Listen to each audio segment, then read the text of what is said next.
you go to the book of Malachi, the scripture says that ask the question, will a man rob God? And scripture says, yet you've robbed me in my tithes. And as I've stated, and you probably heard me say this, it bears repeating. You are never told anything about the first chapter of the book of Malachi.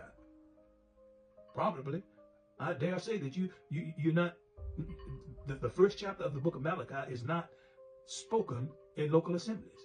It's always the third chapter, where the question is asked, and then Jehovah lets them know what they were robbing him of.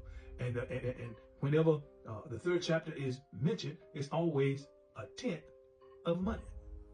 When that third chapter of the book of Malachi, when it's talking about the tithe and the offering, the tithe was not a 10% of their money. It was not a 10% of their finances. And as I've stated, you've got to go back to that first chapter to find out exactly just what he's talking about. And it's there.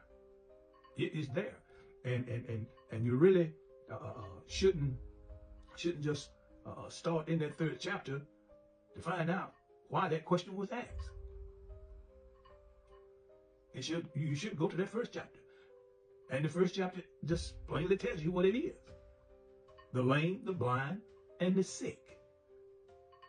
It's talking about the animals.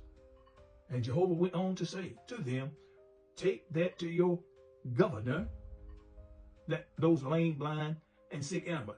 Take that to your governor and see, will he accept it? And the answer is no. Jehovah was not going to accept it.